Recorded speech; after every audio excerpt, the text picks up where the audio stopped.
Assalamualaikum warahmatullahi wabarakatuh.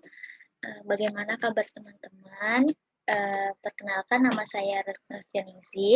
Di sini kita akan berbagi ilmu khususnya mengenai dasar-dasar akuntansi. Langsung saja.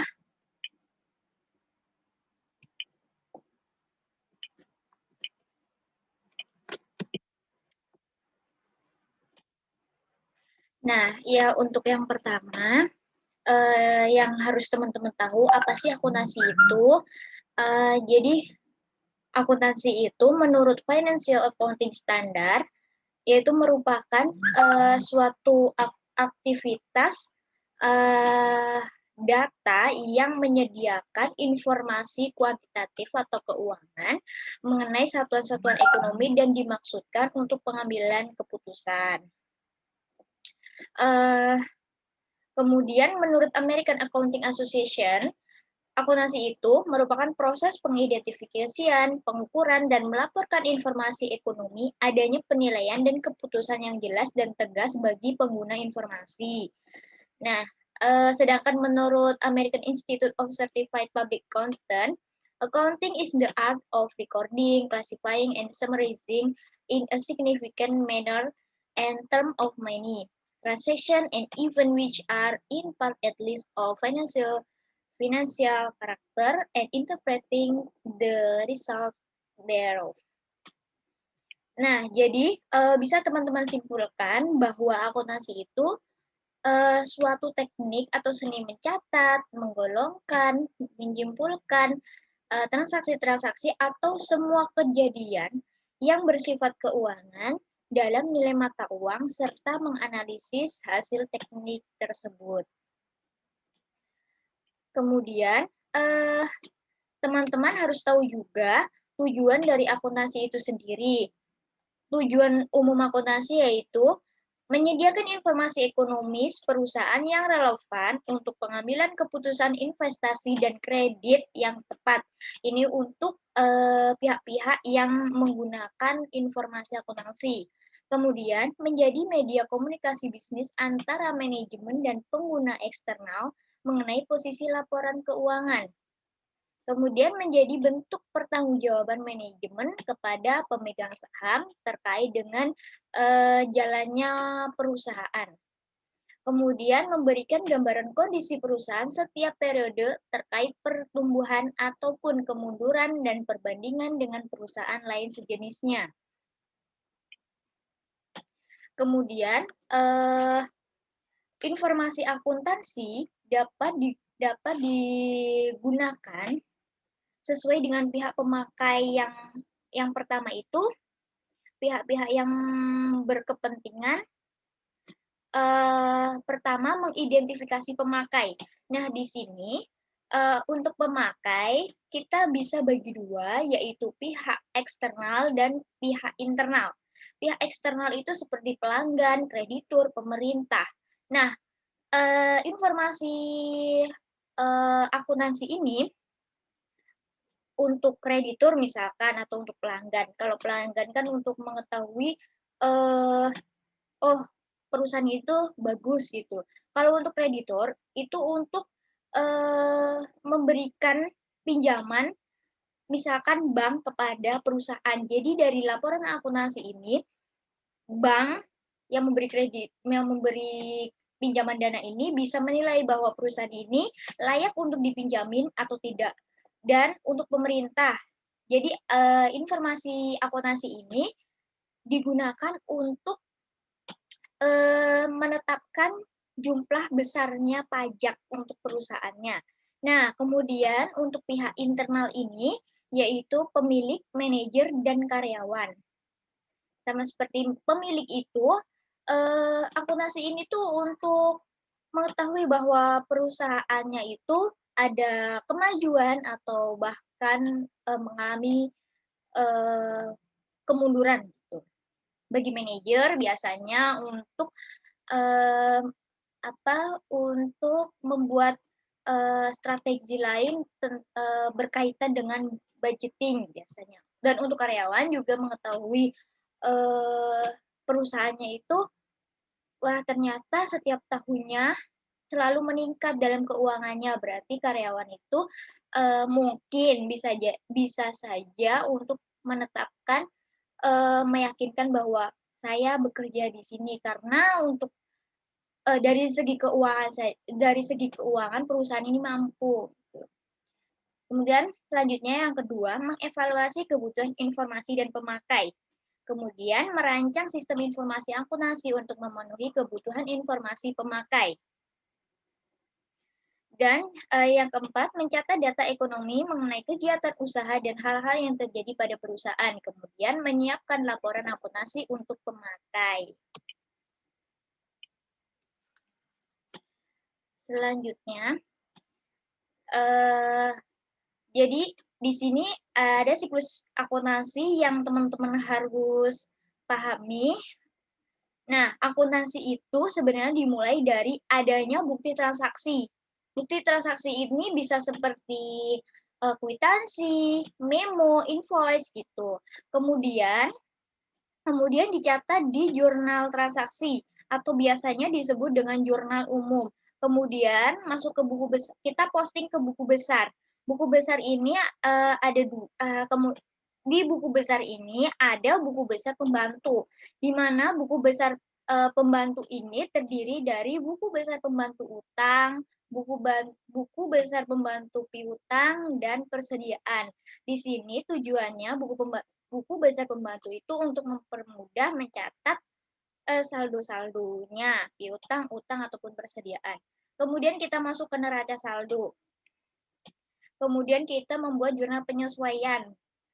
Kemudian dari jurnal penyesuaian kita menyusun neraca lajur atau biasanya disebut worksheet. Nah, baru kita membuat laporan keuangan. Laporan keuangan ini terdiri dari 5. Ini menurut PSAK nomor 1. Laporan keuangan terdiri dari eh, laporan perubahan modal atau income statement, laporan perubahan modal, capital statement, kemudian laporan laba rugi, income statement, dan eh, posisi keuangan atau biasa disebut dengan neraca, kemudian eh, kemudian laporan arus kas, dan yang terakhir itu catatan atas laporan. Nah, kemudian kita membuat jurnal penutup, kemudian jurnal pembalik, ketemu ketemu neraca saldo awal periode, kemudian kita balik lagi ke bukti transaksi. Nah, kita masuk ke transaksi keuangan perusahaan. Transaksi keuangan itu apa sih? Yaitu seluruh transaksi yang terjadi di perusahaan yang harus diproses hingga menjadi laporan keuangan yang jelas dan berguna bagi pihak-pihak yang membutuhkan atau pihak pemakainya. Nah, transaksi keuangan ini ada 2 golongan, yaitu transaksi keuangan internal dan eksternal. Untuk internal sendiri yaitu transaksi yang terjadi secara internal tanpa melibatkan pihak dari luar. Contohnya penetapan pemakaian perlengkapan dan penetapan jumlah piutang tak tertagih. Kemudian untuk transaksi keuangan eksternal yaitu transaksi yang dilakukan oleh perusahaan dengan pihak luar perusahaan. Contohnya transaksi jual barang kepada pelanggannya, transaksi pembelian dengan pihak supplier. Nah, di sini teman-teman juga harus tahu prinsip akuntansi. Yang pertama, harga perolehan. Harga perolehan ini yang teman-teman harus ketahui, biasanya tuh contohnya untuk menetapkan harga pokok perolehan suatu barang. Misalkan teman-teman itu membeli mesin dengan harga 10 juta. Nah, mesin itu sebelum dipakai maka perlu dipasang atau diinstal gitu. Yang diinstal ini biasanya nggak bisa orang sembarangan. Jadi misalkan kita memanggil teknisi untuk memasang mesin itu supaya bisa digunakan. Nah, kita memanggil teknisi ini, kita mengeluarkan biaya yang disebut dengan biaya pemasangan sebesar 1.200.000. Jadi, harga perolehan mesin itu seharga 11.200.000 karena ditambah dengan biaya pemasangan. Nah, kemudian pengakuan pendapatan. Kapan sih pendapatan itu diakui atau dicatat? Pendapatan itu dicatat atau diakui pada saat penjualan barang dan jasa, sebelum penjualan atau sesudah ada kontrak perjanjian dengan mengenai jumlah dan harganya, dan pada saat penerimaan kas. Contohnya, pendapatan penjualan dimiliki apabila barang telah diselesaikan barang telah diserahkan oleh perusahaan kepada pembelinya atau pelanggan, dan pendapatan jasa dimiliki apabila jasa telah diberikan kepada pelanggannya. Kemudian, pengungkapan penuh atau disclosure. Di sini memastikan laporan keuangan yang disusun hendaknya laporan keuangan ini memberikan semua informasi baik yang bersifat kualitatif atau kuantitatif yang dapat mempengaruhi dalam pembuatan keputusan bagi pihak yang berkepentingan. Kemudian prinsip objektif untuk memastikan laporan keuangan itu yang dihasilkan berdasarkan pada data akuntansi secara real dan objektif. Yang prinsip konsistensi. Jadi, penerapan yang sama atas prinsip, prosedur, metode-metode akuntansi di setiap periode akuntansi, sehingga laporan keuangan dari berbagai periode dapat dibandingkan. Jadi, setiap periode itu pencatatan laporan keuangan itu dengan metode yang sama, prosedur yang sama, ataupun prinsip yang sama, dan standar yang diterima umum. Nah, kemudian ini macam-macam bukti transaksi perusahaan. Seperti ada contohnya kwitansi, bisa berbentuk kwitansi, yaitu tanda bukti pembayaran uang dan ditandatangani pihak penerima uang. Kemudian nota kontan, bukti pembelian barang secara tunai, faktur atau invoice, bukti pembelian atau penjualan secara kredit atau secara non-tunai. Kemudian ada non-kredit, bukti transaksi pembelian atau penjualan secara kredit. Kemudian ada juga nota debit, bukti pernyataan bahwa akun kreditur didebitkan atau adanya transaksi return pembelian. Kemudian ada bukti memorial, bukti transaksi internal berupa catatan dari pimpinan kepada bagian akuntansi. Kemudian ada cek. Cek itu surat perintah kepada bank dari orang yang menandatangani untuk membayar sejumlah uang kepada namanya yang tertulis di cek tersebut. Kemudian ada bilet giro. Suatu perintah pemindah bukuan dari nasabah suatu bank kepada bank yang bersangkutan sejumlah uang tertentu. Nah, untuk mengawali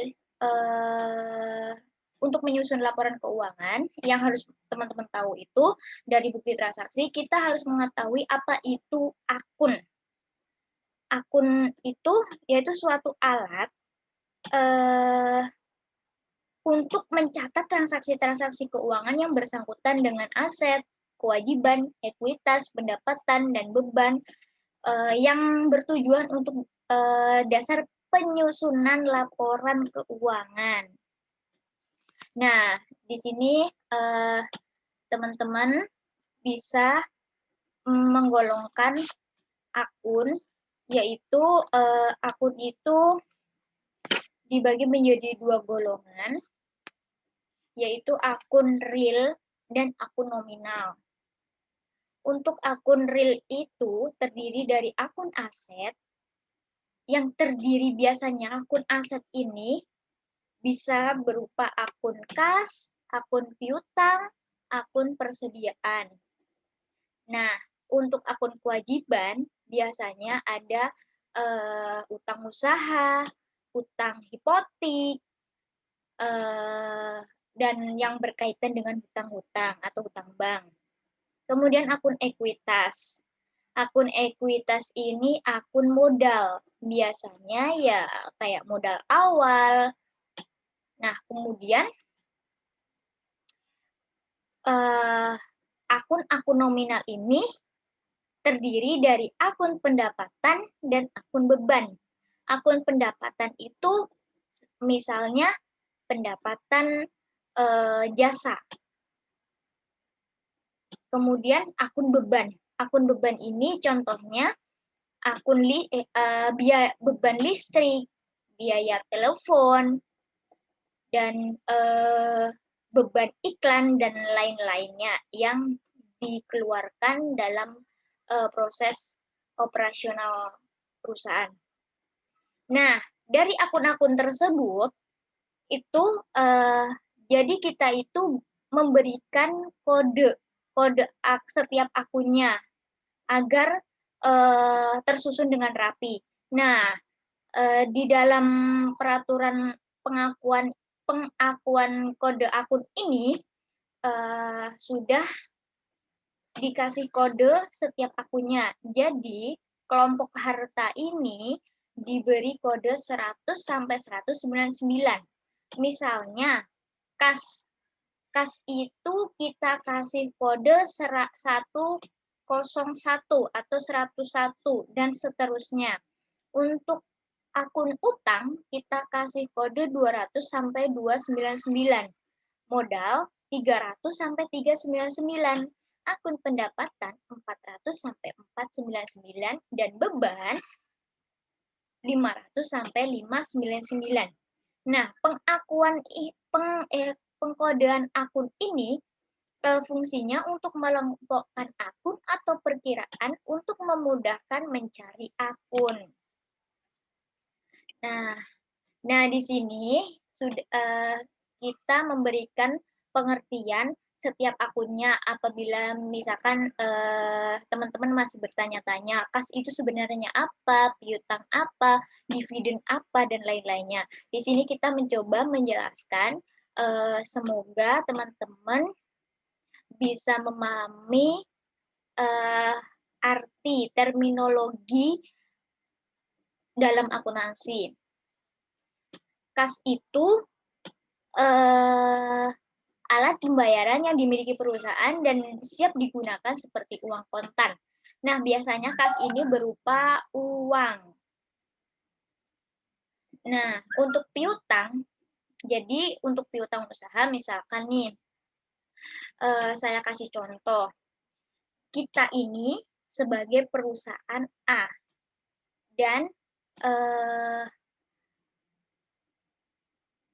ada perusahaan B yang membeli barang dagang ke perusahaan kita.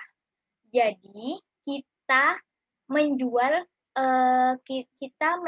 dan sudah menyerahkan barang dagang kita ke perusahaan B. Tapi perusahaan B ini belum membayar pembelian tersebut ke perusahaan kita.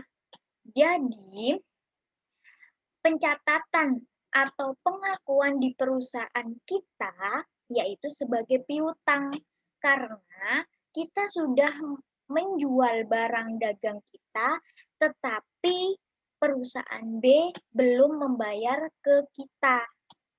Jadi kita sebut piutang usaha. Kemudian perlengkapan kantor. Perlengkapan kantor itu yaitu perlengkapan yang dipakai habis 1 tahun.